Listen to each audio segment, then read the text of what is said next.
a comment about.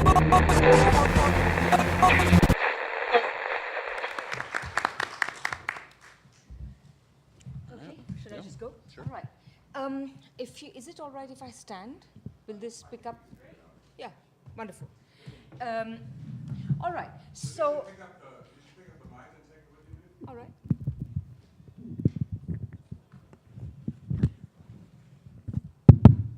Okay, so let's hope I don't trip over this. That's good. Okay, so Phil and I went back and forth a couple of times, or a few times perhaps, as to exactly what he wanted me to do here. And finally last night yesterday we discussed, and last night we confirmed that basically he wanted me to do a kind of potted account of capitalism since 1945 in a way that explained how in the hell we got into the current mess. I'm calling it geopolitical economy because it happens to be the name of a book I wrote a few years ago called Geopolitical Economy After US Hegemony, Globalization, and Empire. And I will give you a little bit of a background on this because it's basically, geopolitical economy is the name of a new approach I'm proposing we take to understanding the world economy, because existing approaches like globalization, US hegemony, empire just do not work. They did not anticipate the current situation. They cannot explain it. They are dead as dodos. They were never accurate when they were around. If you want to know what I mean by all these things, you can read the book.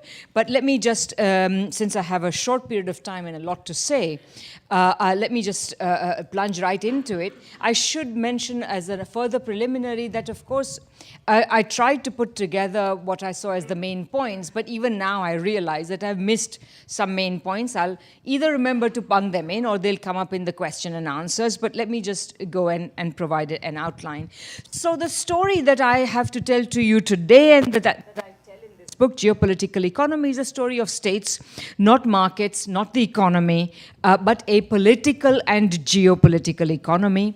I think it's Marxist. It's not true, as many so-called Marxists say, that Marx was the or the original theorist of globalization. He was not. He took the role of states very seriously in capitalism, not least because he understood capitalism as inherently contradictory. And if something is inherently contradictory, it cannot regulate itself. It is incapable of doing so. Below that, I have a short quotation from the very end of the Grundrisse, in which Marx is commenting on the American protectionist writer Henry Carey. And it's worth dwelling on because actually these words give me a very, very good working conception of what is the task of geopolitical economy. So Marx is basically chiding Carey for assuming that everything within the domestic economy is all very harmonious, and that the only disharmonies that occur on the world market, which is why, of course, he advocates protection.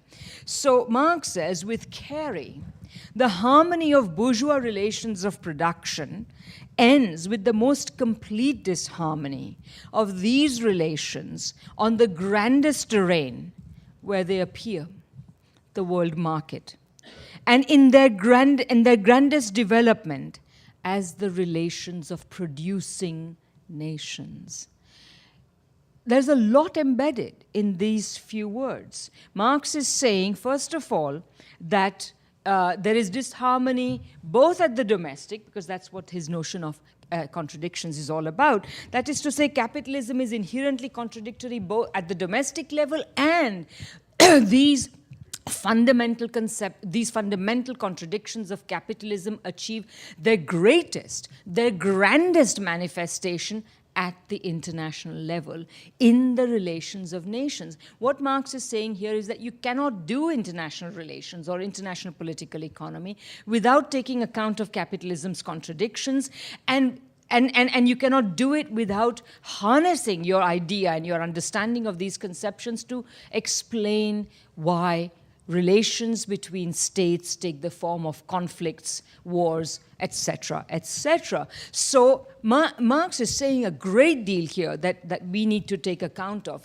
I think that he understood, therefore, that, so the other thing he's also saying is, therefore, ideas such as globalization or empire, both of which I call cosmopolitan theories, like List did. Friedrich List was essentially a contemporary and a counterpart, a German counterpart of Henry Carey, a protectionist writer. And List called these theories cosmopolitan theories: free trade, globalization, US hegemony, empire, etc. Cosmopolitan because in them states don't matter. In ideas such as free trade and globalization, no state matters. The world economy is a seamless whole with just lines that are traced on a map which constitute political boundaries, which are in fact no economic boundaries at all. Economies are not national. There is a seamless world economy. And of course, in US hegemony or empire ideas, only one state matters. But the idea that there is a multitude of states, a plurality of states, whose interaction is meaningful, is relevant to understanding the shape of world capitalism today, is absent from both these ideas. The classical theorists of imperialism, who I think by and large develop further these ideas of Marx, are also not to be considered theorists of US hegemony or empire or anything like that. And by the way, if you're interested in these ideas, you can read chapter 1 of this book on my academia.edu website. It will give you a fair idea of what the book is about. So, all right. So, very quickly, before I launch, so that you understand the point of view from which I'm going to give you a potted account of the world economy since 1945, I just want to run you through key elements in geopolitical economy. So the first one is the materiality of nations. I think one of the things that has happened in the past 40-odd years alongside neoliberalism is the reduction of the ideas of nations and nationalism as purely cultural objects. The historic role of nations and nationalism in organizing capitalism, in organizing both imperialism and resistance to imperialism, is almost entirely ignored. The materiality of nations, the economic role of nations, is ignored. The fact of the matter is that the existence of crisis and exploitation, which we may call in ordinary language the anarchy and the injustice of capitalism, both require that states play a central role in not only establishing capitalism, but in continuing to organize it. And what's more, if you take into consideration what Marx says in those wonderful passages in the Grundrisse, which were published separately as pre-capitalist economic formations, you will see that Marx considers capitalism, contrary to its Enlightenment advocates, who tended to argue and tended to speak as though capitalism was the most natural form of social organization. Marx considered capitalism the most unnatural form of social organization, completely unsuited to human society, human welfare, etc. And if this kind of social organization of production, if this kind of mode of production is to be sustained, it cannot do so on its own. It must be organized by states. So that's the first point. The second point is that the interaction of these states takes the form of a dialectic, an action, counteraction kind of a pattern of what Trotsky called uneven and combined development, but this was an idea which is embedded already in Marx, which I show in Geopolitical Economy, and was really a kind of common intellectual legacy of the Bolsheviks, certainly all the classical theorists of imperialism, Hilferding, Bukharin, Lenin, Luxemburg, etc., all understood it, whether they used these terms or not. Very, very broadly speaking, and I should also say that the term uneven and combined development, although it is part of the historical legacy of Marxism, is not often used. If people use, some Marxists use it, they only talk about uneven development. A further subset of those who actually talk about uneven and combined development tend to confine the term combined development to refer to the development of socialism in backward countries, beginning with Russia, going on to China, Vietnam, Mozambique, you name it. All of these instances are part of combined development. But if you actually read what Trotsky says, what's in the classical theories of imperialism, you will see that in reality, instances of combined development to which these folks are looking, that is to say before the Russian Revolution, are in fact capitalist forms of combined development. They are particularly looking at the three most important contender states that began to challenge British industrial supremacy, namely the United States, Germany, and Japan. These were their examples of combined development, and that is the interpretation to which I return. Broadly speaking, the dialectic goes like this. Capitalist development is inherently uneven. It does not happen. It does not take place evenly around the entire surface of the globe or in all the countries of the world. It begins in some places, and when it does so, it is momentous. It has momentous consequences for the rest of the world, because the development of capitalism in one part of the world exerts pressures on all the rest of the world, in which pressures which face the rest of the world with a choice. Accept subordination to the more developed part of the world, or resist it. Okay, so the uneven, so obviously the early developers, those who have attained a certain level of development, these countries tend to want to maintain their unevenness, not least because the contradictory nature of capitalist development, which means that they are constantly producing surfeits of capital and surfeits of commodities, they need outlets for these things. And so if they maintain their dominant position, they will be able to find these outlets. They will be able to externalize the consequences of capitalism's contradictions. So they want to maintain the structures of unevenness, including through imperialism. However, the rest of the world cannot be expected to take these matters lying down. Of course, very large parts of the world back then in the 18th, 19th centuries, they didn't have a choice. They were colonized. But there were territories and nations that were not, that had a choice. And they were very conscious of making these choices. American writers going back to the 18th and 19th centuries can be found rejecting the idea that they can be required to remain an agricultural appendage to British capitalism. They're rejecting this idea that we are not going to accept this. So whereas dominant countries want to impose relations of complementarity on the rest of the world, we produce manufactured goods, you supply us with raw materials, etc. We produce high-value goods, you can continue always producing low-value goods, etc. So this is, the complementarity is rejected. And those countries that can and manage to successfully do it seek relations of similarity as opposed to complementarity. And so the resistance takes this form. It takes the form of wanting to develop, to create relations of similarity. It's not rocket science. It's quite simple. So the contender nations seek similarity.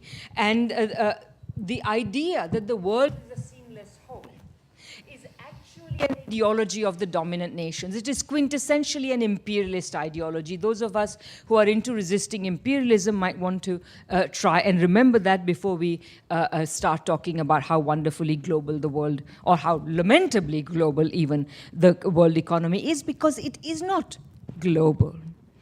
So the third point, therefore, is that if you understand the evolution of the capitalist world in this way, then it becomes very clear that the dominance of the first industrializer, namely Britain, was inevitable. When you are the first industrializer, you will have a brief moment when you will dominate the world market because simply you have no competitors. British capitalism may be widely admired, but we have to remember that when Britain industrialized, its competitors were basically working with manufacturing, that is to say with handicrafts. They were basically doing down competition from handicraft producers, industrial production versus handicraft production. it's a very easy, it's a cakewalk. And that's what the British enjoyed. They enjoyed their preeminence. But the moment, circa 1870, when other countries industrialized, British industrial dominance was very quickly undermined. Those of you who are interested, it has never been undone. It has progressively lost market share in the the total proportion of market share.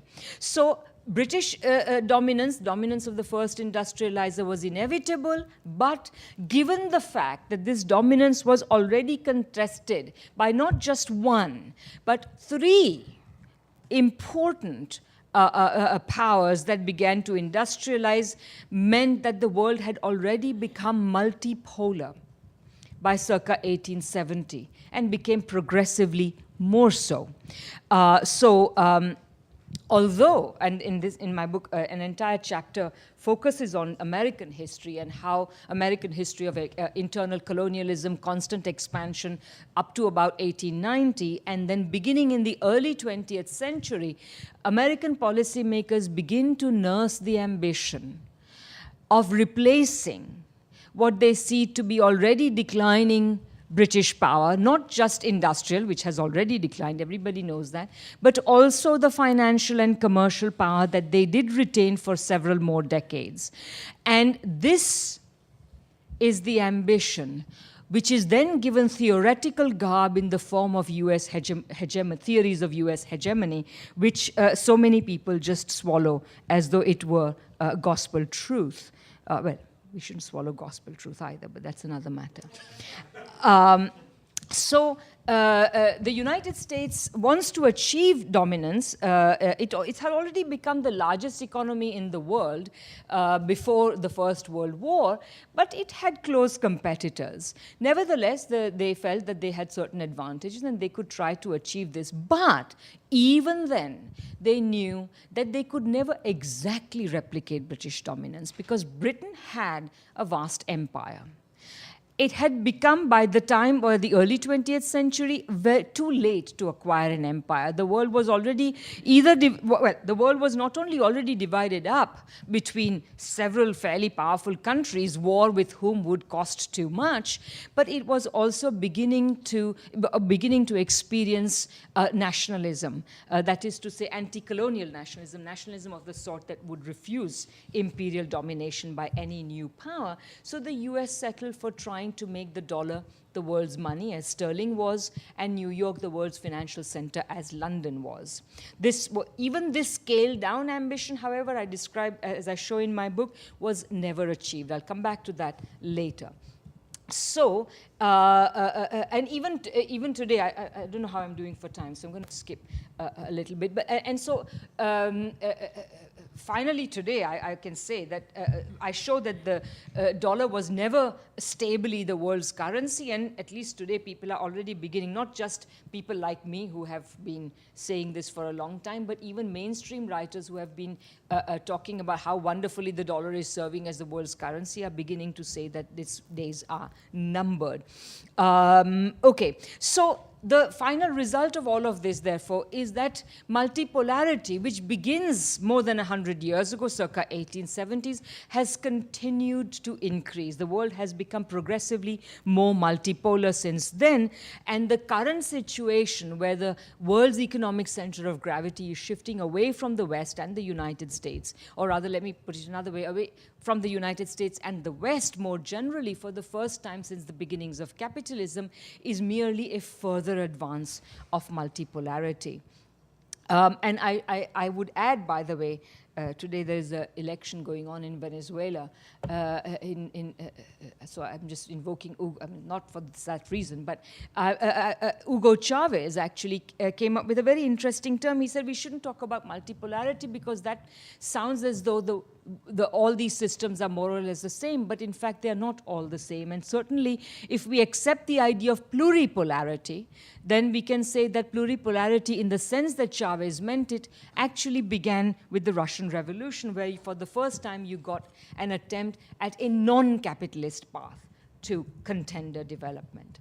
So basically, this dialectic of uneven and combined development reaches a climax of sorts with the outbreak of the First World War. The imperial as well as industrial competition between the various countries results in the First World War and inaugurates what some historians have tended to call a single 30 years crisis of 1914 to 1945, including 2 world wars, which they also see as a single long war, and also including a Great Depression. So basically, the easy industrial and imperial dominance of the first industrializer ended in 1870 because a sufficiently large number of contender powers chose to resist British domination. Colonies could not choose. But Germany, Japan, and the United States can and did. And it's very interesting that their industrialization begins around the time when they finished their nation-making projects. The Civil War in America ends with the victory of the protectionist North. Japan finishes its Meiji Restoration, and Germany achieves its unification. And so all these countries then enter long periods of extremely dynamic industrialization. Britain begins to decline industrially, but over the next many decades continues its financial and commercial supremacy. London remains the world's financial center. This is the era of the so-called gold standard. There are many myths around it. The gold standard was never very stable, which we can discuss at some other time. And it's also remembered very fondly as an era of free trade, but it's astonishing how great the pull of these cosmopolitan ideologies is that it is remembered in this way, because in reality, of course, it was an era of protection and imperialist competition. In the era of the gold standard, the important thing for us to note is that Britain provided the world with capital and liquidity thanks only to her colonies. It is the colonial surpluses she extracted from her non-settler colonies like Africa, Caribbean, and South Asia, India, that she was able to provide the liquidity and provide the foreign investments for which she was so famous.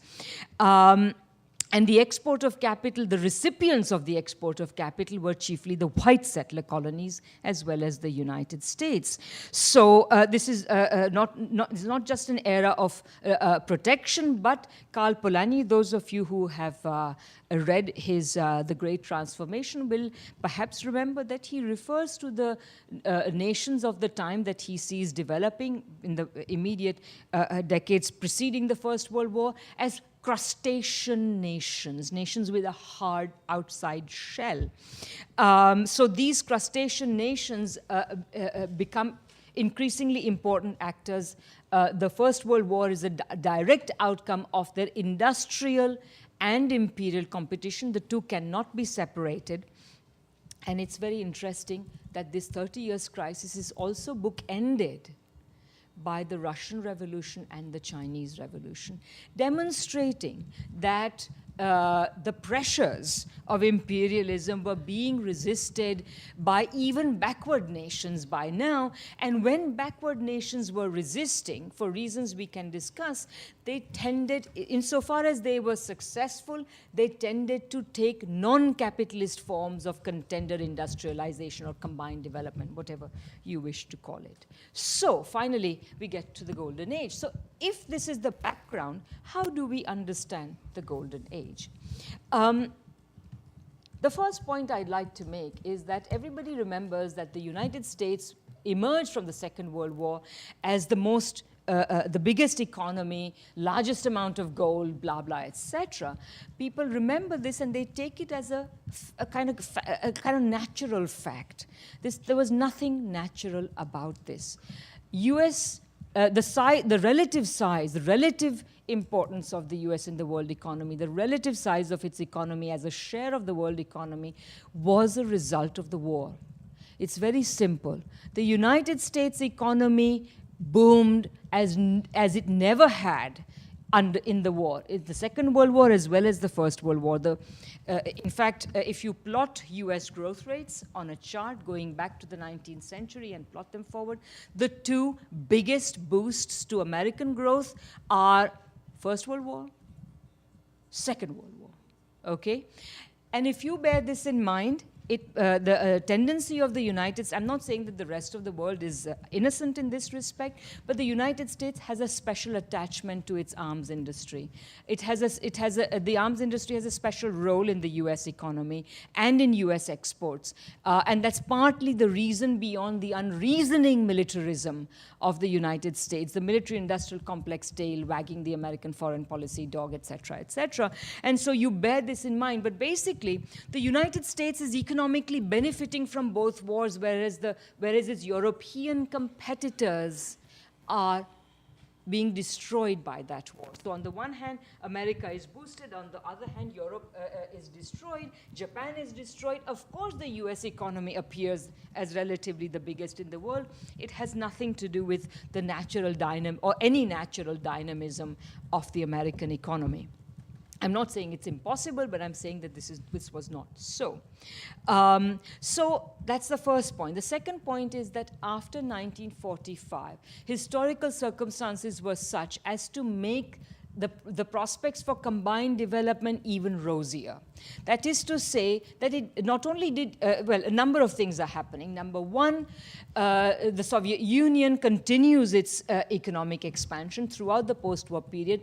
Given the way in which we dismiss the Soviet economy and the whole Soviet economic experience, people forget that the Soviet Union's growth was actually faster in the so-called Golden Age period than in the United States, if for no other reason than that they did not have to suffer the ups and downs of the business cycle because they were not a capitalist economy. If the government kept up a decent rate of investment, then there was a decent rate of industrial expansion, and the Soviets witnessed that. Secondly, largely thanks to the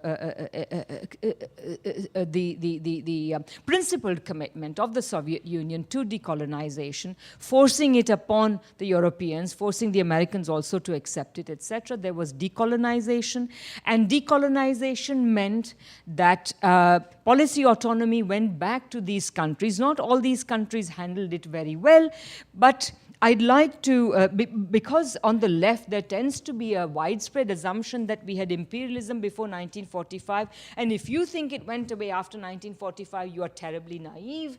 The independence was merely formal, it made no difference, imperialism continued. This is not so. Please bear that in mind.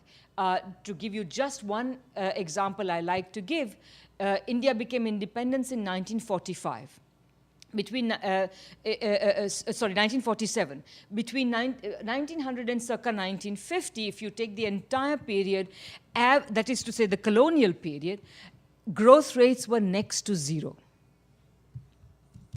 After 1945, so 1950 to 2000, the next 50-year period, growth rates are very, very substantial. In the first couple of decades after independence, India grew by about 3.5%. Indian planners, economists, etc. used to self-flagellate. Oh, why can't we do better than 3.5%? This is the Hindu rate of growth, they said self-deprecatingly. But the fact of the matter was that 3.5% is a darn sight better than no growth. This is the key point. Policy autonomy does make a difference. I'm not saying that third world governments are paragons of virtue. They're anything but. But it makes a difference for you not to be governed by some distant colonial capital in the interests of capitalists who don't actually live there.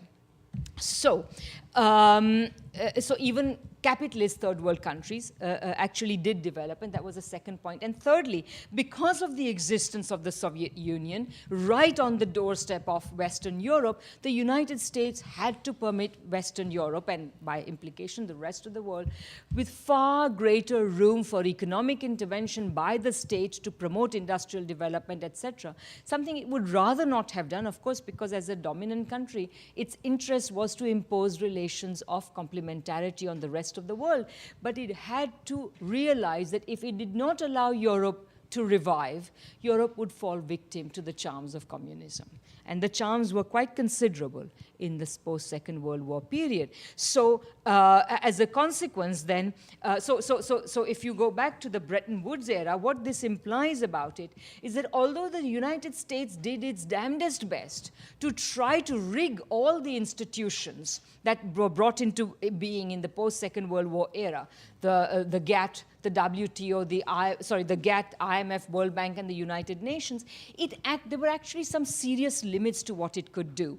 And despite the fact that, for example, it managed to rig the IMF and the World Bank very much in its favor, they remained unimportant organizations until they suddenly got a big wind in their sails in the late 70s and early 80s in the context of the Third World debt crisis.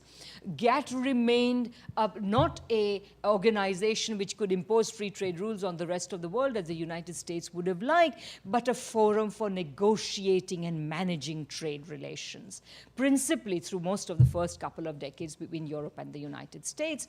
And the IMF and the World Bank, though the United States would have loved them to be the kind of institutions that they are today, it was actually, they were, as I say, unimportant, and the United States was forced to concede that it had to allow Europe and most of the rest of the world to have capital controls. And this was the key institution that allowed most of the rest of the world's economy to control their domestic economies in a way as to facilitate growth, employment, et cetera, et cetera. So you had a world of national economies being nationally managed for growth that was stimulated primarily by domestic demand. I want to pause there for a minute. This is very, very important.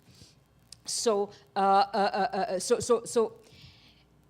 one of the things that people forget about decolonization is that in addition to restoring policy autonomy to third world countries, it did something else. It did something else to first world countries.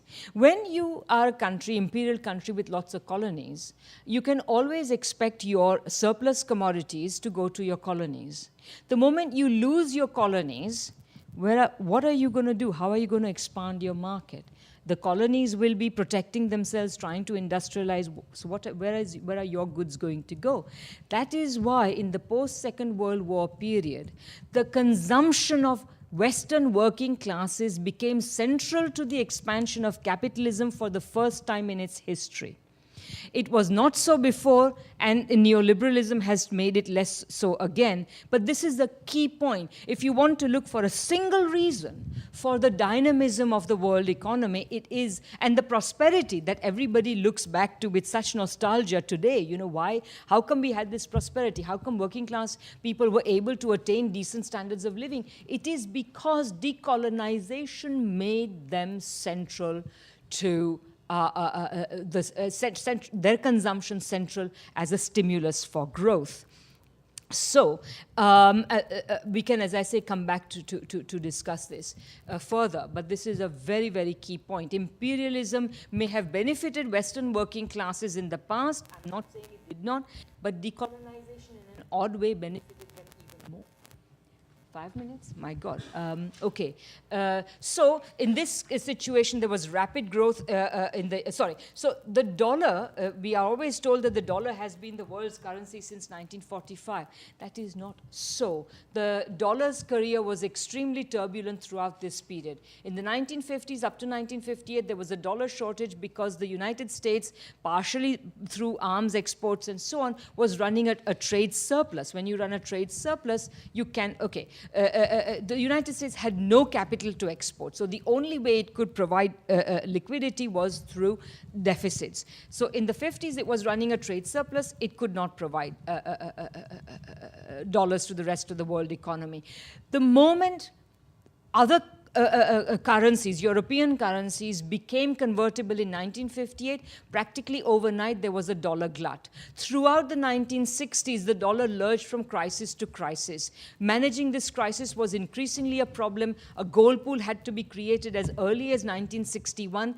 It did not ease matters. Things came to a head by the late 60s. By 1971, the dollar had to be de-linked from gold because too much gold had drained out of the United States.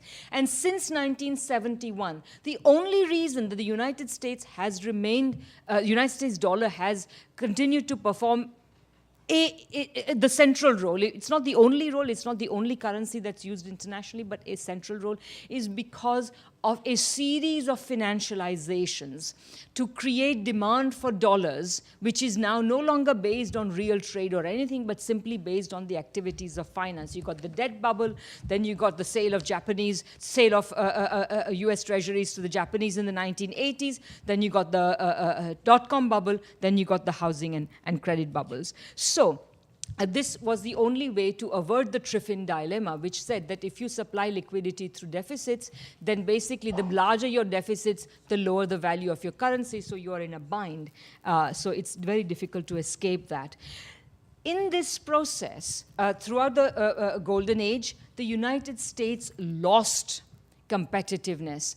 If you look at growth statistics of the Golden Age was far more golden in Western Europe and even many third world countries than it was in the United States. US growth rates were actually relatively low. So current account deficits emerged particularly as the Americans were waging war in Korea and later in Vietnam. And eventually by the 1970s, systematic trade deficits also appear. Like the UK, the United States has done very little to avert this decline.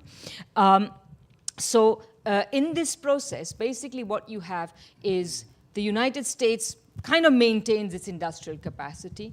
The Europeans, the Japanese recover their industrial capacities massively, but the world market is not big enough to absorb that. That is the systematic reason, the geopolitical economic reason for the crisis. You can't explain the crisis by looking merely at a single economy. You have to look at the whole world economy. So, and I think Brenner is right to look at at least the main centers of capitalist accumulation. So the international overcapacity results from that. So the long boom that has carried the world economy forward, the world economy of national economies forward, stimulated by rising working class consumption, and also, of course, rising consumption in third world countries, comes to an end by the end of the 1960s. And from that point onwards, we have been living in a long downturn.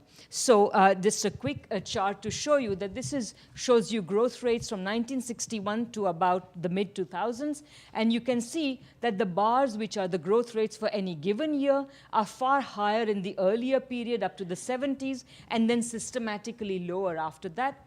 The line that you see is a 5-year moving average that, despite all talk about how wonderful globalization allegedly is, or alleged globalization is for growth, in fact, growth has been systematically lower in our time. So I'm nearly done. If you just give me a few minutes, I'm going to make these few points, and I'll show you a few charts, and then I'm done.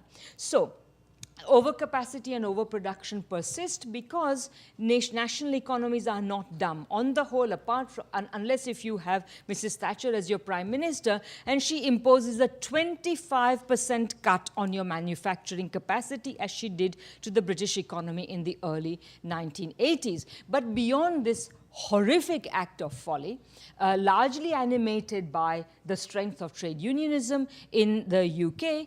Beyond this, however, you do not have, even in the United States, you did not have such a slaughtering of capital values as would be necessary. So no country, because it's not just a single economy. There are different countries, and no country is willing to give up their manufacturing capacity, so overcapacity grows. Neoliberalism exacerbates the problem by stopping the market from growing further, because if you don't put incomes into the pockets of working class people, third world countries, etc., demand simply is not going to grow. So this has been a long period during which this problem has never been resolved. Neoliberalism never revived the productive economies of the first world countries. All it did was to give free rein to the financial sector.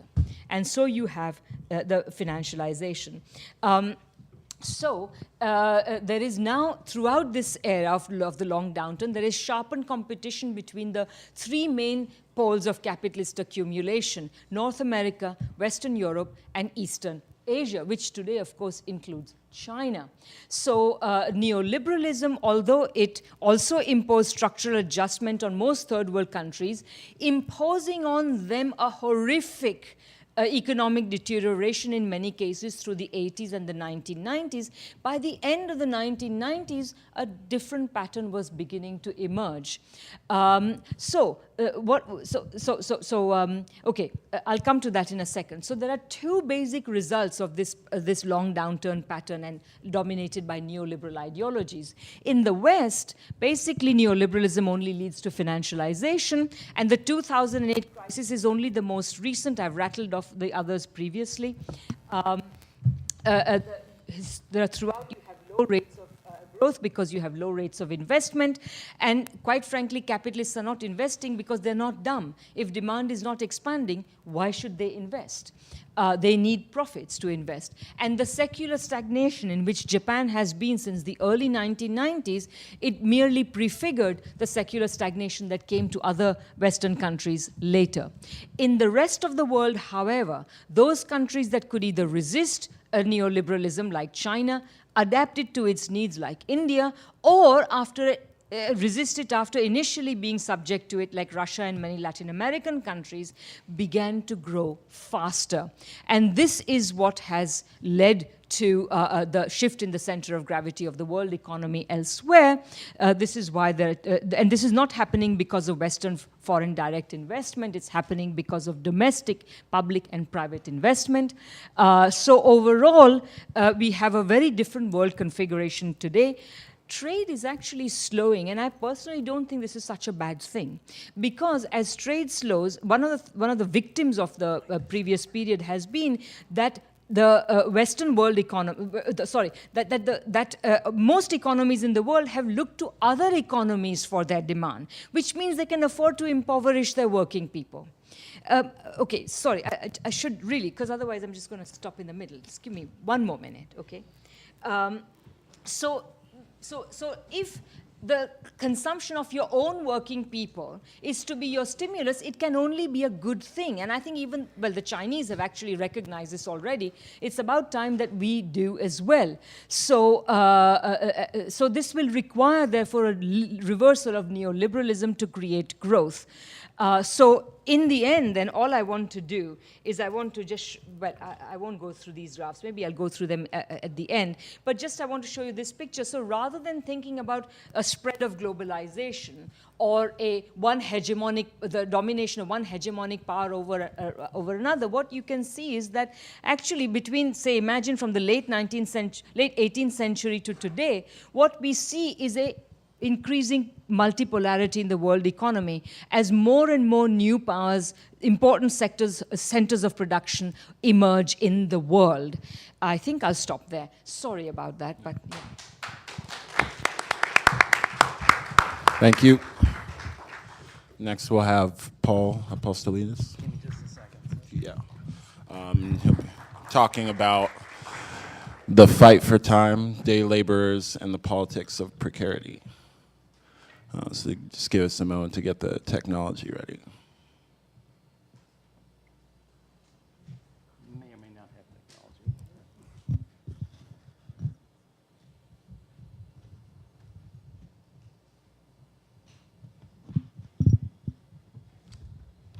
Oh, there we go. Oh, all right.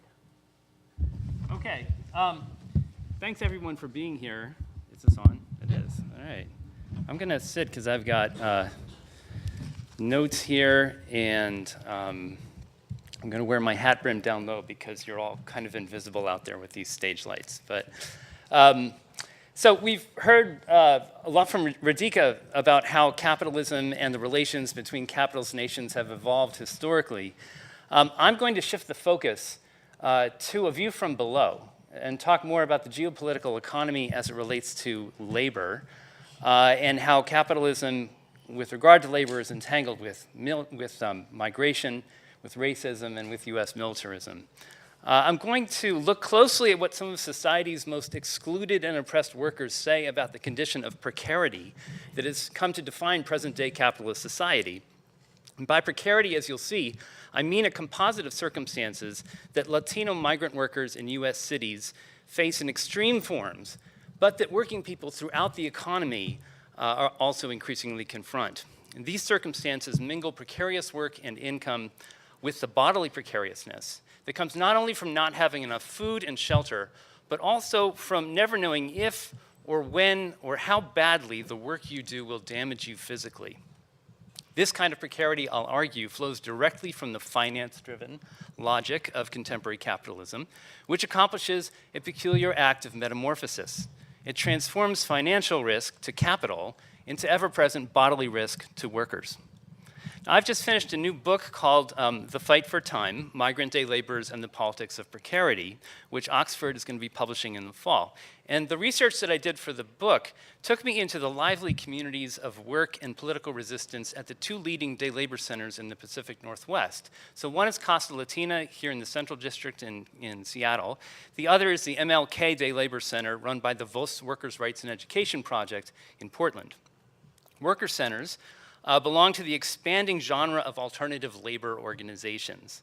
They strive to organize workers who are largely left out of the union movement, but who are growing rapidly in numbers with the spread of cross-border migration, ever more contingent employment, and the rising demand for cheap labor, especially in housing-related urban industries. I'm extremely grateful to the workers, the staff, and the volunteers at Casa Latina and VOS for giving me the opportunity to conduct field research in partnership with them, for challenging me to do it in ways that yielded concrete benefits, or so they tell me, for the workers, and for welcoming me into their communities. Now, a few quick facts about day laborers. Just Casa Latina and VOS, right? So day laborers seek extremely temporary jobs by standing out on street corners or waiting outside big box construction stores like Lowe's or Home Depot, or going to worker centers that operate as hiring sites, as both Casa Latina and the MLK Center do. About 3/4 of day laborers in the United States are unauthorized migrants. About 90% of them are from Latin America, especially Mexico and several countries in Central America. And almost all day laborers are men, although migrant women domestic workers increasingly get jobs through day labor centers. And actually, Casa Latina has a thriving domestic workers program. So my assistants and I interviewed about 80 day laborers about their exceedingly difficult work situations and struggles in daily life. And we also talked to them about their aspirations for the worker centers. My book probes a variety of different themes that the workers highlighted in these interviews. But today, in the brief time that I have with you, I want to focus on one major theme in the interviews, which is an issue of paramount concern for day labor organizations, and that is the ever-present risk of job-related injury and illness that these workers routinely face. So working conditions for day laborers tend to be among the most dangerous for any occupational group in the country, as research coming out of UW's School of Public Health in association with Casa Latina has helped to establish. Think about it. If you're doing day labor, your job rarely lasts more than a few hours, maybe a couple of days if you're lucky, and an employer decides they like the work that you did and they want to hire you back. When you put together the brief duration of these gigs, the lack of any employment contract, the undocumented status of most day laborers, and the vacuum of state regulation in this industry, the conditions are obviously ripe for abuse. In any given year, a day laborer has a 20 to 30% chance of sustaining a serious job-related injury or health problem. This number is on par with the very worst employment places in meatpacking, which is another industry that heavily depends on migrant labor, and which I studied when I wrote my last book, which was called Breaks in the Chain: What Immigrant Workers Can Teach America About Democracy. And when day laborers get hurt or get sick due to their work, most of them neither report their injuries to the employers, nor receive medical treatment, nor even have access to medical care because they have no health insurance. Now, what particularly interests me in this project is the way in which day laborers themselves characterize these problems, because I see the terms workers use as offering both a vernacular for social critique and a language of political struggle against precarity. And I decided to concentrate on day laborers' language of struggle when I realized that this was a core concern of the tradition of popular education that animates the day labor movement, especially via the theory of Paulo Freire, the Brazilian theorist who wrote the well-known book Pedagogy of the Oppressed in the late 1960s. So the basic thrust of popular education, as Paulo Freire articulates it, is to make oppression and its causes objects of reflection by the oppressed. Popular education centrally involves what it calls dialogical encounters. These are radically egalitarian interactions in which all participants understand that they need to learn from one another, and they reject any hierarchy that elevates those who, quote unquote, know above those who are supposedly ignorant. At the same time, Freire believes that academics can help facilitate such dialogue by doing research to explore the ordinary language that oppressed and excluded people use to characterize the problems they face. Freire calls this the search for generative themes. And for him, a generative theme is a word or phrase that expresses a common situation in a striking way because it gives a vivid sense of concrete reality, it tends to have a certain poetic quality, it packs a lot of emotion, and it lends itself easily to visualization, especially in educational exercises with people who can't read or write. Once generative themes are identified through research, the idea is these themes can then be used as material for popular educational dialogue sessions. So part of my aim in this project was to generate this kind of thematic material for popular education programming at day labor centers. And we actually tried a couple of these experiments at Casa Latina. But at the same time, another major point of popular education is to bring together people from vastly different social backgrounds who are confronted in common with overarching forms of domination on a grand social scale, like the structural features of capitalism that we've been discussing so far on this panel. And so with this in mind, it's important to relate day laborers' themes to more broadly theoretical accounts of precarity under capitalism to see what more common and widely galvanizing terms of anti-precarity struggle might emerge. So in a nutshell, what I'm saying is that I see day laborers' themes as a call to action and a spur to critique for working people at large against economic and political forces that are making work life increasingly precarious and physically dangerous for just about everyone, even though not everyone suffers the extreme hazards that day laborers do. Okay, so in the interviews, workers stress the relentlessness of the occupational safety and health risks, or OSH risks, that they face, and how they came from just about every different kind of day labor job. It's mind-boggling to sort of grasp the great diversity of jobs that day laborers do in any given month, any given year, or over the course of a lifetime. And they're all extremely dangerous, they told us. So for example, breaking up concrete with a jackhammer can damage your hearing or inflame your joints. Moving stones or boxes can injure their backs. When day laborers rip out old insulation, fiberglass spikes, they said, get caught in their skin or lodged in their lungs. And even yard work can involve serious risks, like getting bitten by a snake or injuring an eye while using a weed whacker. So one worker from Casa Latina put the situation in this evocative way. He said, you can work in gardening, there can be pesticides, and if you don't protect yourself, you have a problem with your lungs. You can work in construction and roofing. If you don't use a harness, you can slip and fall. That is, the risk is on all sides. And so that's the generative theme that I found, one generative theme that I found in day laborers' comments about OSH dangers, this idea of risk on all sides. So the interesting thing is that this theme has some obvious spatial connotations, right? The idea is the risk is all around you, whichever way you turn, you meet it. But the workers also emphasized how facing this omnipresent risk seriously messed with their everyday experiences of time. So on the one hand, facing risk on all sides meant always bracing for injury in a kind of nightmarish temporal continuity. On the other hand, everyday time flows suddenly and unpredictably got disrupted whenever the worker tackled a new job, in a new place, with new hazards, under a new boss. And above all, it was this last factor, the way the employer treated them, that determined the degree of risk. And again, the workers described this risk, which stemmed from the social relations of their labor in ways that accented issues of time. They never knew whether an employer would push them to work dangerously fast, or interfere with their work rhythms by being too controlling, or just let them work at their own pace.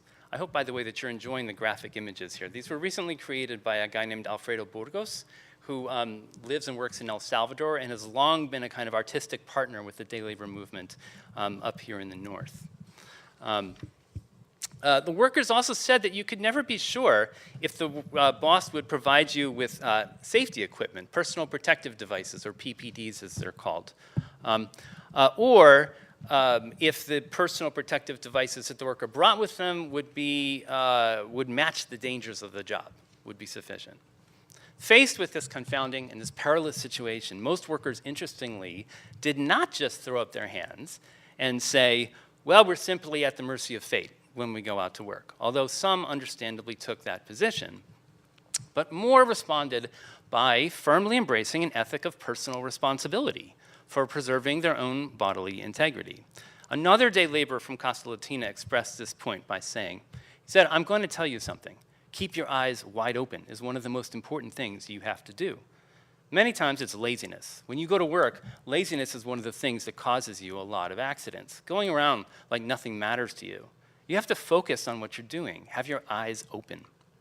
So here was a second generative theme. Keep your eyes wide open. And it basically meant that when it came to health and safety, you had to act like a self-reliant individual. You had to stay totally focused on the job at hand and remain ever on alert to any dangers that might arise. And this in turn implied that you had to try to control your own time for yourself. Maybe you try to do that by elongating your working day, stretching time out by preparing in advance for possible hazards, by buying elementary PPDs and equipping yourself with them. Or maybe you try to prolong the work time within a certain job, taking your time and taking breaks, as one worker put it, a couple workers, if you had to work without sufficient protection. Keeping eyes wide open also, interestingly, had a very moralistic connotation for a lot of the workers. They mobilized a kind of good worker, bad worker dichotomy here, where lots of them insisted that they personally were committed to being the kind of person who wisely protected himself, unlike many others, they said, who irresponsibly put themselves and others in jeopardy. But this theme had a distinctive irony, because most of them acknowledged that no matter how strong their resolve was personally to keep eyes wide open, their individual precautions were no match for employers' pressures to do unsafe work in a context where being undocumented and extremely poor made workers reluctant to do anything but obey orders. Now, there was a small minority who defiantly insisted that they simply refused to do dangerous work without sufficient protection, and who gave no indication that they ever violated that principle. But more commonly, workers admitted that they diverged repeatedly from their own moral standard. And this was painful to hear, because it meant that the workers' moral codes provided a recipe for blaming themselves and harshly judging each other in a situation they fundamentally could not control. So how many day laborers are out there right now? Not so many. But if you're not a day laborer, perhaps you're sitting there thinking, wow, it must be really tough to be a day laborer. I'm glad I don't face that kind of physical and psychological vulnerability in my job. My heart really goes out to those poor guys. Well, if that's what you're thinking, think again. I mean, your heart should go out to these guys, but this is not just about them. It's about you too, and about almost all of us who are working people rather than the 1%ers. To be sure, the themes of facing risk on all sides and keeping eyes wide open name some circumstances that apply exceptionally to day laborers and other highly vulnerable migrant workers. So these workers face drastically erratic and scarce employment in even more extreme ways than other workers who have short-term contingent jobs. And day laborers also have to wrestle day in and day out with the ever-present risks of detention and deportation, which, as we know, are escalating dramatically right now. These situations make day laborers' exposures to OSH hazards extraordinarily acute, statistically speaking, even within the larger demographic groups to which most of them belong, whether you're counting migrant workers or Latino workers or undocumented migrants or non-white workers even more broadly. And yet these days, the vast majority of working people increasingly encounter risk on all sides in their jobs, and that's for several reasons. So first of all, it's because our public systems for ensuring occupational safety and health have let major hazards go unassessed and unaddressed. The most rapidly rising risks involve environmental diseases, such as lung problems from poor air quality, with more and more jobs indoors. Or they take the form of musculoskeletal disorders from ergonomically dysfunctional work motions. I heard an awful lot about that when I did research on the meatpacking industry for my last book. And the things that workers experience in the slaughterhouse are of a different order of magnitude from office workers. And yet, ergonomic dysfunctions and musculoskeletal disorders are skyrocketing among people who just work at computer terminals all day. Another major category of rising risks, of environmental risks to occupation, to safety and health from jobs, are of stress-related incidents like heart disease and depression, which are clinically shown to result from job insecurity due to corporate restructuring and downsizing. More and more people also face increasing OSH hazard levels because they work in what economist David Weil calls the fissured workplace. Now, fissuring, according to Weil, means that the largest companies no longer directly employ most workers who create their products, whether that entails making chocolate for Hershey bars or connecting Verizon customers to cell phone service. Instead, employees technically work for subcontractors or franchisers, bless you. But the big firms still control people's work processes, right? Fissuring makes the leading companies a lot more profitable, and it enhances financial returns to their increasingly powerful investors, especially private equity firms. And here there's a direct link to what you were talking about, Radhika, in terms of the financialization of capital in the most recent era. Fissuring also makes workers' jobs much more physically and psychologically dangerous, because the companies that set the production standards aren't liable for OSH violations. They don't pay workers' compensation, and they lack incentives to show regard for workers' health and safety. So you have a situation where a worker who was making chocolate somewhere in Pennsylvania for the Hershey Corporation, but not employed by Hershey, fell into a vat of boiling chocolate syrup and drowned. And Hershey was completely let off the hook because they had no responsibility for this employee, even though obviously Hershey wouldn't exist without the workers who make their chocolate. In effect, what I'm saying is that fissuring pulls off a stunning act of transformation. It magically changes capital's investment risk into workers' bodily risk. And yet, despite these decisive ways that the state and leading corporations and the financial system are generating risk on all sides for all of us, working people today are told that we, and only we, are responsible as individuals for preventing OSH problems. In other words, for keeping our eyes wide open. That's the solution to health and safety on the job. How many people here you don't have to raise your hands or anything, just rhetorical questions. How many people here, many of us I'm sure, work in workplaces where employers have instituted employee wellness programs, maybe making your health benefits contingent on the individual initiative that you show and the moral responsibility you show to keep your BMI down and your blood pressure low? Well, day laborers invest what might seem like an excessive amount of mental and emotional energy and an unrealistic degree of hope for their safety in buying and using simple personal protective devices. But again, how many of the rest of us find ourselves pulled into the game of equating personal responsibility and health with the purchasing of health commodities like Fitbits and gym memberships, oftentimes marketed to us through our employers as inducements to be more productive and to show more conscientious attitudes toward our jobs? I'm seeing some nodding heads out there. How many of us get drawn into the habit of quasi-voluntarily prolonging our own working days, working out for the sake of working more efficiently, and showing our bosses how dedicated we are?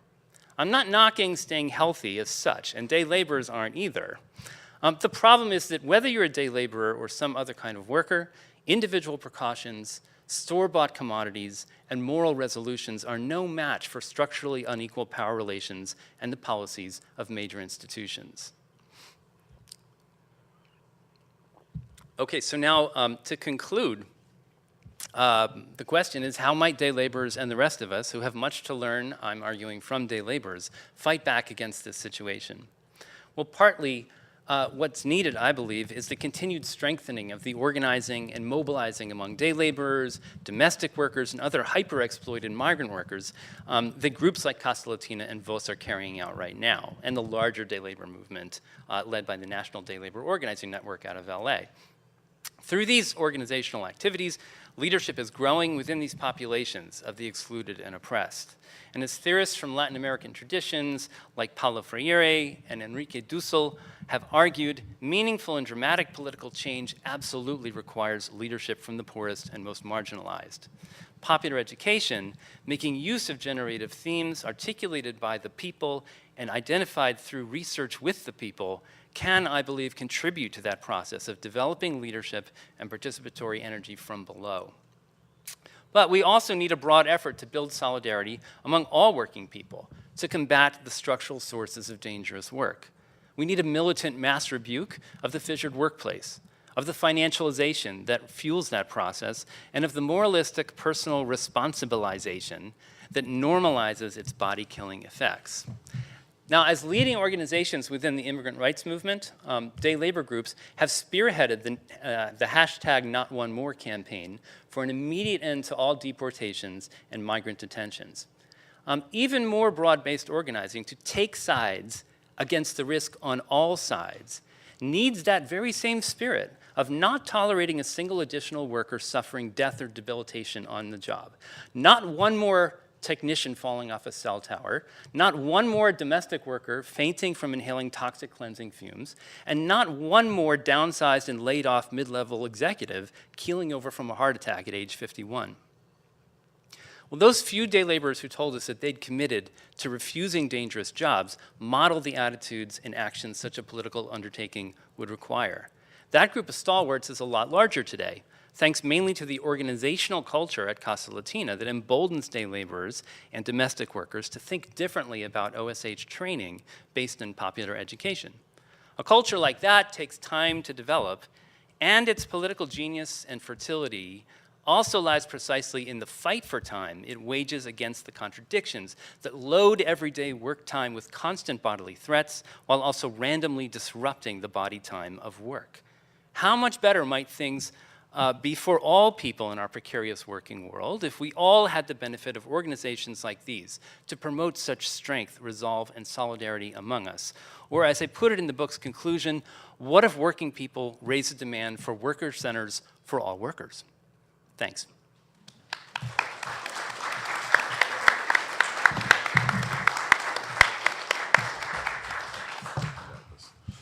All right, so thanks to Radhika and Paul for two really rich, interesting presentations at two massively different scales. I think it was an awesome panel for that reason. I have a million questions, but in the interest of time, I'm gonna just open up Q&A and maybe put myself at the bottom. But raise your hands and I'll keep a running list. Yeah, go ahead. Quick question. With regards to Radhika, actually, with regards to how capitalism since 1945, I feel like two countries that kind of stand out, I feel, are like South Korea and I guess like Taiwan. In certain senses, they seem to be somewhat equal / junior partners of American imperialism. It's not the same as other countries which were sort of the allies of the U.S. which haven't faced that kind of preeminent position in the world market. And I'm wondering, how did that happen? And I'm sure the fact that they were just across the traditional enemy of either the DPRK or the People's Republic of China had something to do with it, but I'm not sure how exactly. What went different there versus what and why? Should we just respond? Yep. Okay. Okay. So that's a very good question. Can you? Yeah. Very briefly, I would say that certainly the importance of South Korea and the Republic of China, that is to say Taiwan, as frontline states against communism, had a very big role to play in their industrialization, because you can show, because I've studied these and I've taught about these for a long time, you can show that in the early years of their industrialization in the 50s and 60s, American aid played a very big role. So if you factor in So that's one. And I think even more than American aid, I would say that access to American markets allowed them to pursue, after an initial phase of import substituting industrialization, it allowed them to pursue an export-oriented model.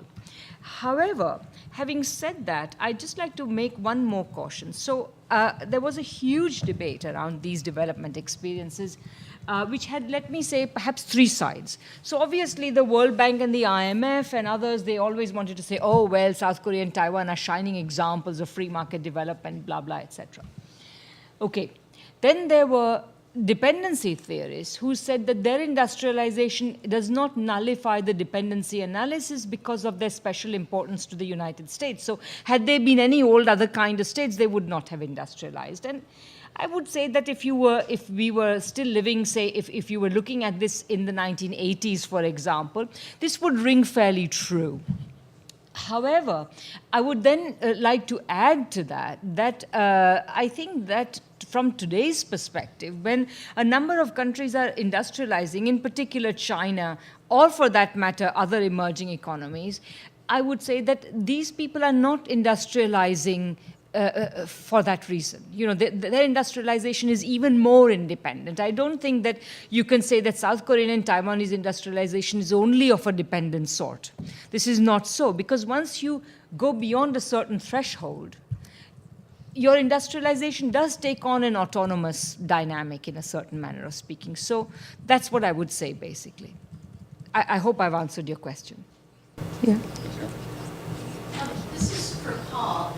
So if we're going to generalize from the experiences of day laborers to say something more generally about labor and resistance, you know, in the U.S. today, what would you, I mean, and if we're learning about the worker center as, you know, a method of organizing and doing politics, and I'm trying to phrase this in a way that's going to push you, because I want you to say, what's the relationship between worker center politics and union politics? Like, and what does this say about the position of unions today?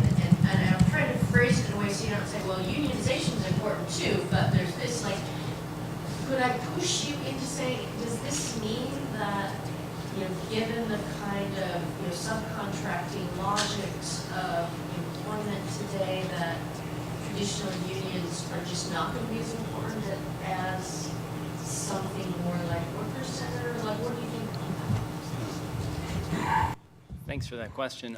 You know, so I think, so part of the context here is obviously the secular decline of union membership and union representation, and now public sector unions are the most embattled and the most threatened when they've been the kind of stalwart groups up until this point.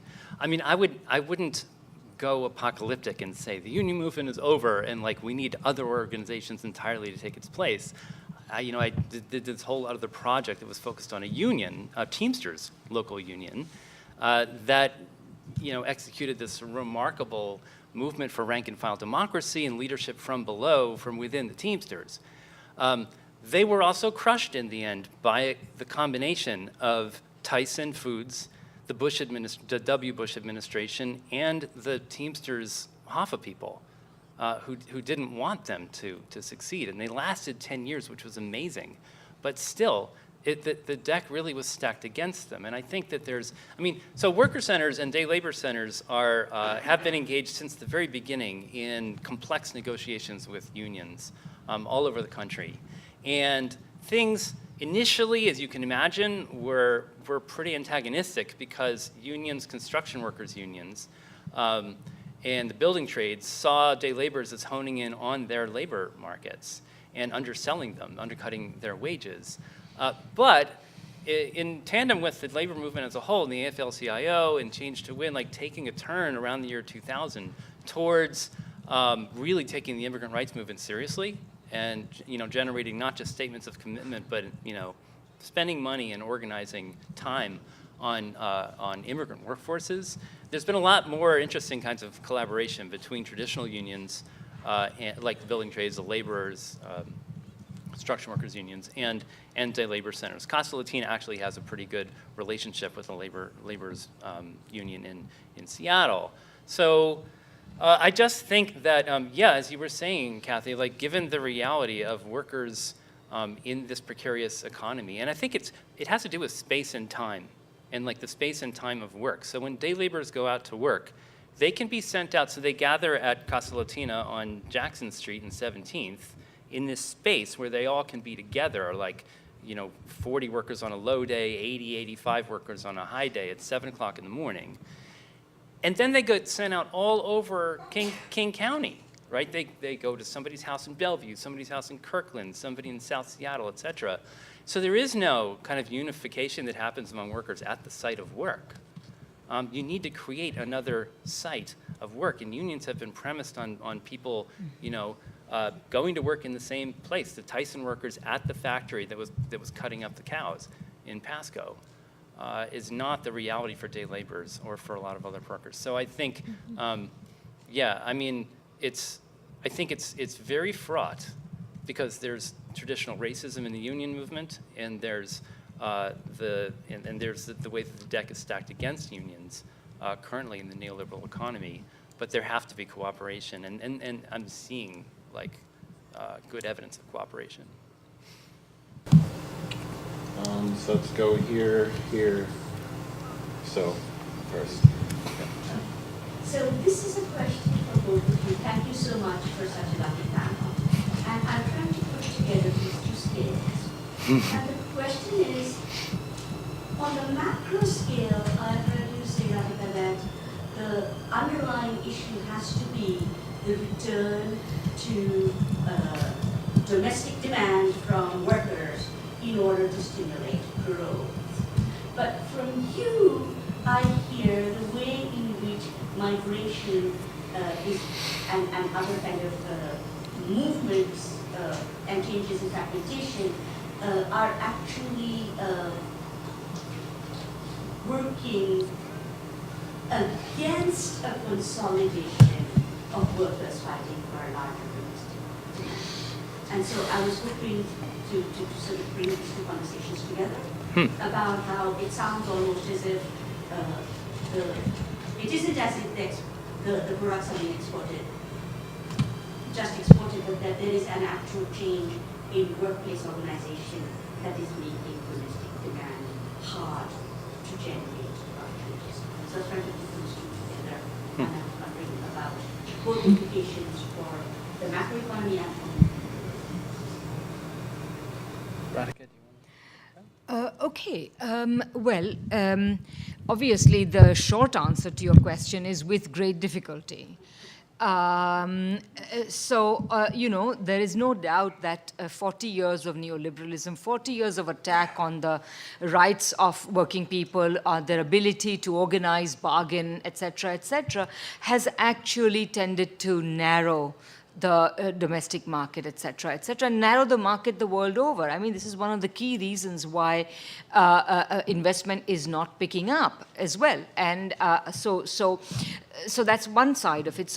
But at the same time, I would say that migration per se is neither here nor there. There was migration even during the Golden Age.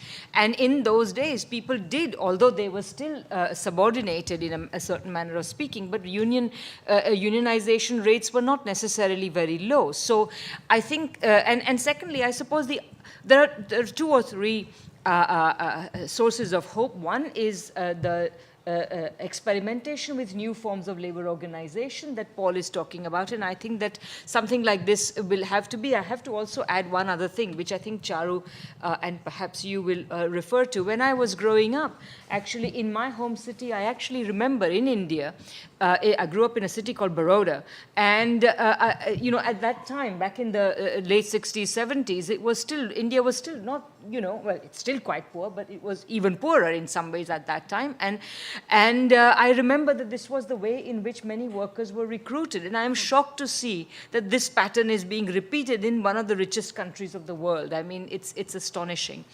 So I would say that there is hope there. I think secondly, there is hope that basically, I would say that this neoliberal pattern is itself decaying. It's decaying, and to go back to the conversations we were having in some other sessions yesterday, it is decaying while at the same time a left response has not been sufficiently robust as to insist on some of these home truths. Let me just conclude perhaps by telling you that if at the moment the most dynamic economy on the world, large economy, remains China. And I would say that the ability of the Chinese government to retain some fairly elaborate control over the economy has been manifest in the excellent way in which it has come out of the 2008 recession or 2008 events. Because after a short, sharp trade shock, they initially massively increased investment in infrastructure and so on. So they massively, And now, having run its course, the government is very conscious that they have to increase domestic incomes. And they are increasing domestic incomes. So I would say that if other policymakers in other countries are taking any notes, I hope they're registering this point. Because, Marx says somewhere that every capitalist imagines that his own workers, he can pay them as little as possible, and that other capitalists' workers will be his consumers. Well, this is kind of happening between countries, but more and more I just don't think that countries are going to let their demand leak out in the way that certain leading neoliberal countries like the United States and the UK have been doing. And perhaps one other thing, the fact that we need to do something about this is, although the left is not picking it up, partly because the left is still embroiled in notions of globalization, US hegemony, etc. Nobody's talking about protectionism. It always looks like a bad word, or autarky. But you do have to manage your trade and investment relations with the rest of the world in order to make your economy more robust. This does not have to be in a hostile way to other countries. It can be managed in a way to promote mutual benefit with other countries. But the election of Trump on such issues in good part shows that these issues are live among people, and they need to be inflected on the left. They're just not, right now only the right is mobilizing on them, and that is very dangerous. So you bring up a fascinating issue. Thinking of the relation between day laborers, who are mostly migrants, to domestic consumption, it's interesting. I see it as day laborers are enabling certain kinds of consumption that are very important for the current urban economy, and you feel this, intensely in Seattle right now. So day laborers are structurally, there's a structural reliance on migrant day labor for the home improvement industry and for residential construction. Not so much for commercial construction, but for residential construction and home improvement, DIY home improvement projects where you go to Home Depot and get everything, and then you take it back. And that's why so many workers congregate in the parking lots of Home Depot stores or in the parking strips outside. So that's important to know. You could even say that day laborers are subsidizing this economy by virtue of their low wages and their insufficient, costs of reproduction, of reproducing their labor. Like, they are engaged in what some theorists have called a global reproduction crisis. They don't have enough to eat. Half of them are homeless. It's interesting. There's obviously a lot of, talk and interesting politics right now in Seattle about homelessness. And day laborers who go to Casa Latina increasingly don't live in the city of Seattle. And Casa Latina is thinking about opening up satellite offices in South King County or even outside King County for this reason. Workers have to get up at like 4 o'clock in the morning just to get to the office in the Central District. Wow. So it's a complex relation, but obviously this consumption economy that has to do with home improvement and residential construction and home buying and home selling and home flipping is generating lots of wealth for many people. So there is this domestic economy that's supercharged right now. So I have Jody next, then back here. I'm keeping a running list, so you can raise your hand at any time, and I'll mark it. So this was super. Thanks so much. I have 2 questions for Paul that are variations that arise from the worker-centered for all idea.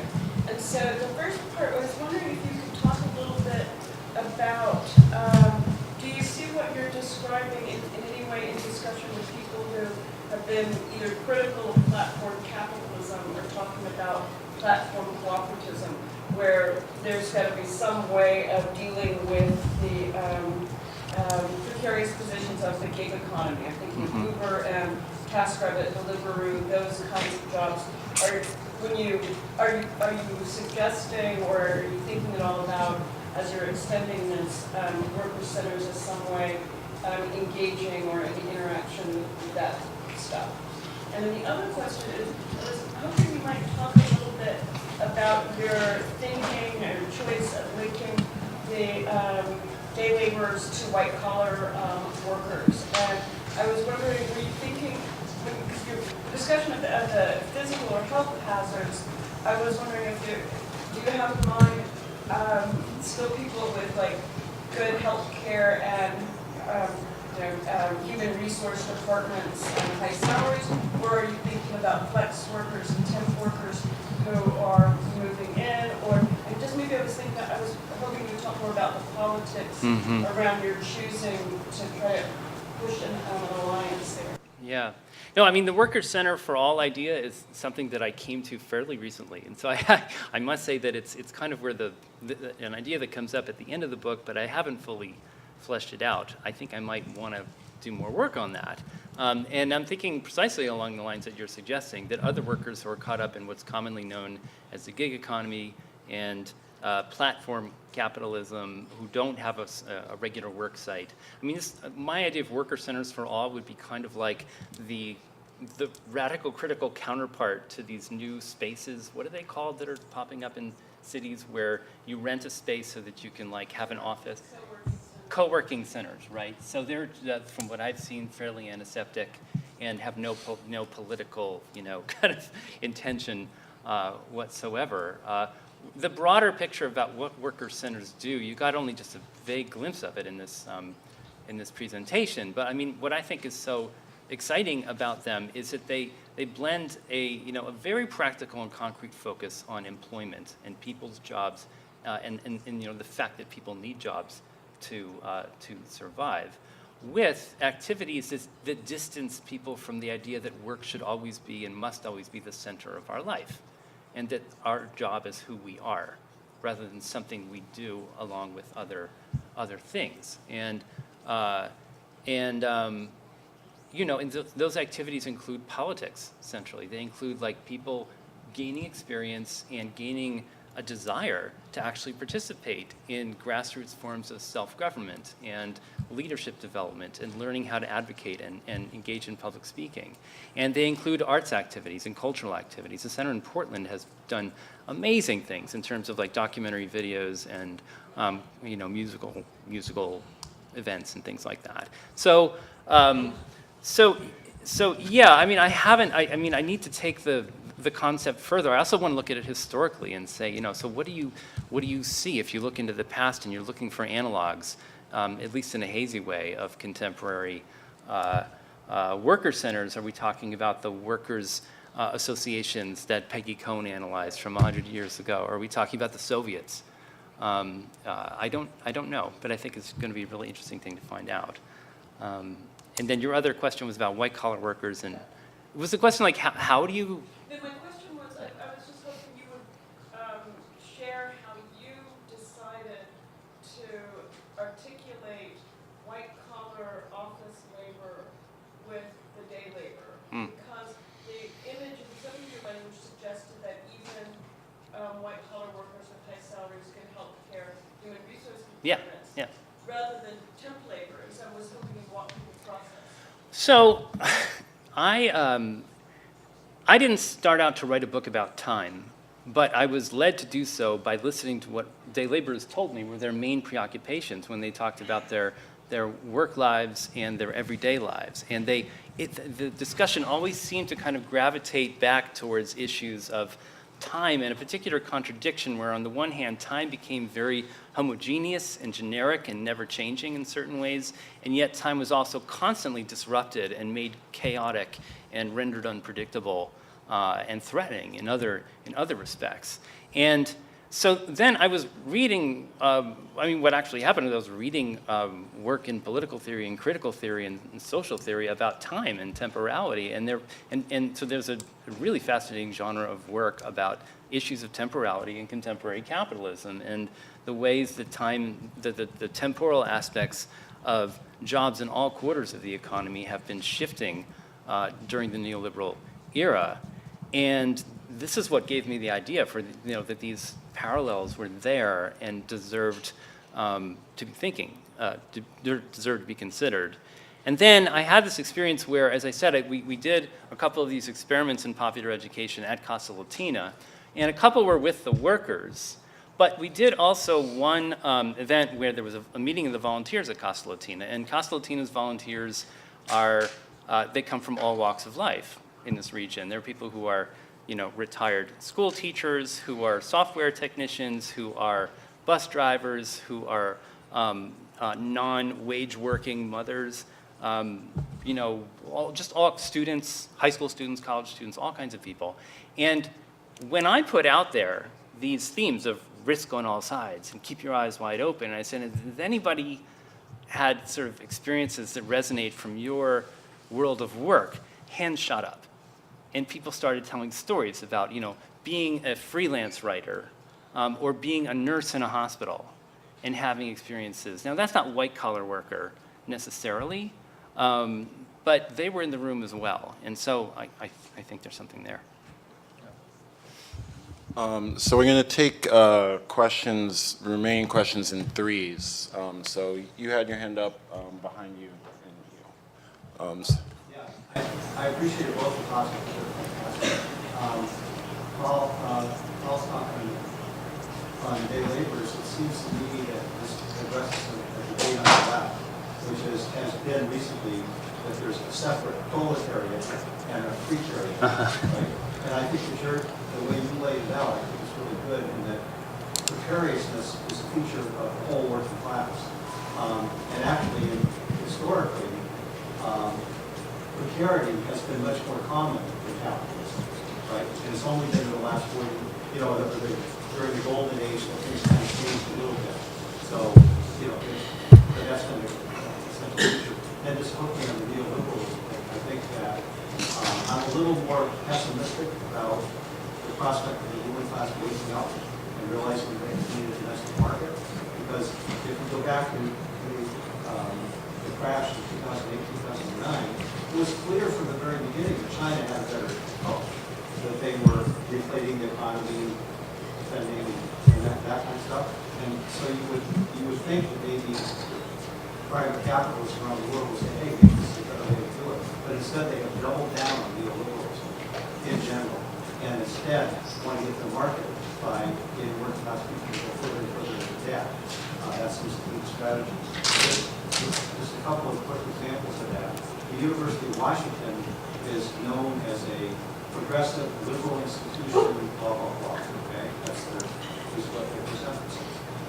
Today, they are trying to subcontract low-wage, mostly immigrant women laundry workers who are probably paid, maybe they're paid $15 an hour, they're not paid much more than that.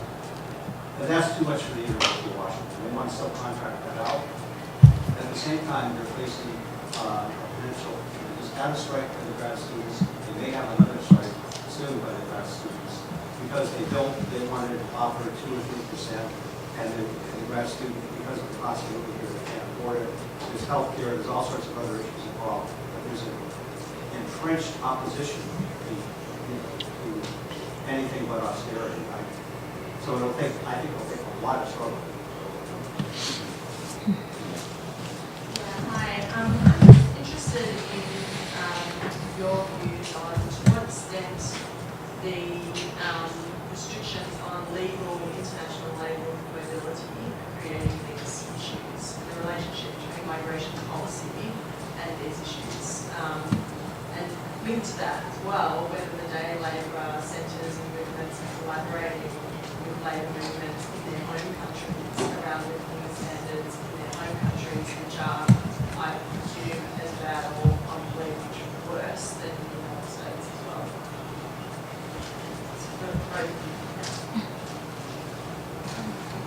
might have been something Aaron would have addressed leaving here, but I'm curious what you all think about shifts in the logistics system and how that impacts the processes that both of you were talking about. And just a thought on that, the struggle with the Seattle port truckers and port truckers in general up and down the coast seem to really highlight both processes, right? So they're literally at the place where some of these geopolitical dynamics play out. None of this can happen without port labor, but also their working conditions are very similar in some ways to what you were describing, you know, the way I've heard some of them talk about their work as well, similar generative themes emerging, and this the strike they had in 2012 brought up some of this, and it also seems like their work was in some ways a template for the gig economy, right? So the busting and unionization, and then sort of making people independent contractors, reliant on individual purchases for their own safety, and increasingly for sort of ecological protections as well, and allowing the sort of transnational companies to outsource those the burden of that onto the workers, to force the workers to take responsibility for what the shipping companies are doing. Okay. So I hope I'll be able to answer these very good questions with some give some satisfaction on them. So on the first one, let me, so the question about whether I'm expecting the ruling class to wake up, perhaps I was not sufficiently clear.